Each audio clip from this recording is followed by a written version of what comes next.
வணக்கம். ஒரு சின்ன டிப்ஸு. நிறைய பேருக்கு இந்த பெல்லி வச்சது வயிறு, அதாவது வயிறு முன்பக்கம் வயிறினுடைய அளவு அதிகமாக இருக்கும்போது சட்டு முன்னாடி தூக்குது அப்படிம்பாங்க. ஏற்கனவே நம்ம ஃபுல் வீடியோ போட்டிருக்கிறோம், நிறைய போட்டிருக்கிறோம்.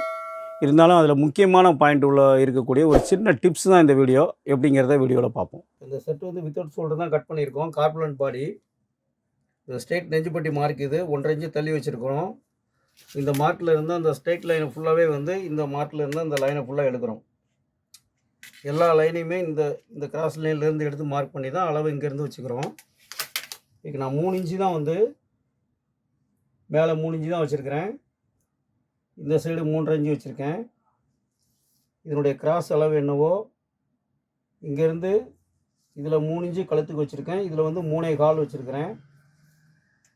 இந்த கிராஸினுடைய அளவு 6.25 1 பாயிண்ட், அதை அப்படியே வச்சுட்டேன். இங்கே இப்போ ஷோல்டர் ரெண்டாக மடித்தோம் அப்படின்னா இதில் கரெக்டாக இருக்கும். இது ஸ்டிச்சிங் போக இதை சென்டராக எடுத்துடுறோம். இங்கேருந்து கழுத்து 2 இன்ச்சு தான் இறக்கியிருக்கேன். என்னுடைய உயரம் 28.25 உயரம் வச்சுருக்கிறேன். 1/2 இன்ச்சு ஸ்டிச்சிங் சேர்த்து 29.25. இந்த ஃப்ரண்ட்டில் 29.25 இருக்குது, 29.25 இருக்குது. அதே 29.25 இங்கே என்ன ஹைட் இருக்கோ, ஃப்ரண்ட்டோட உயரம் நம்ம என்ன வைக்கிறோமோ 29.5, அந்த 29.5 அப்படியே 29.5 1 பாயிண்ட் அப்படியே இங்கே வைக்கணும். வச்சுட்டு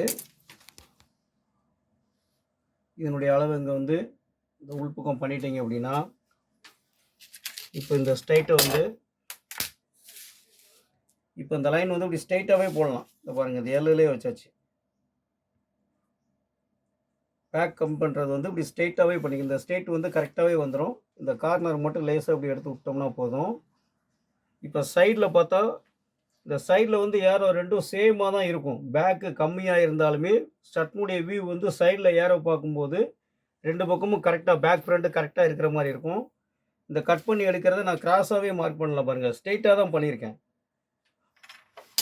அது இந்த முறையில் கட் பண்ணால் தான் இப்போ பேக் பாருங்கள், இதை ஸ்ட்ரெயிட்டாக தான் கட் பண்ணுறேன், நான் கிராஸாக கட் பண்ணலை.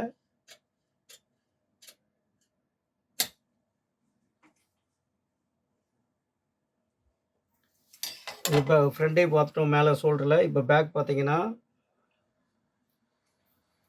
இப்போ கம்மி பண்ணியிருக்கோம். பட் இந்த ஏரோ ஷேப் கரெக்டாக இருக்கும். அதே டயத்தில் பேக்கு ஸ்ட்ரெயிட்டாகவே இருக்கும். வில் மாதிரி பெண்டாலாம் போகக்கூடாது, இப்படி கிராஸாகவும் போகக்கூடாது. நம்ம கட்டிங் ஸ்ட்ரெயிட்டாக தான் இருக்கணும். அதே டயத்தில் தேவையான அளவில் கரெக்டாக இருக்கணும். இதுதான் மெத்தடு கார்பன் செட்டு. அதை பொதுவாகவே இந்த ஃப்ரண்ட்டு தூக்காமல் இருக்கக்கூடிய வேலை செய்யும்போது இந்த பேலன்ஸிங்கும் கரெக்டாக பார்க்கணும். Okay, thank you.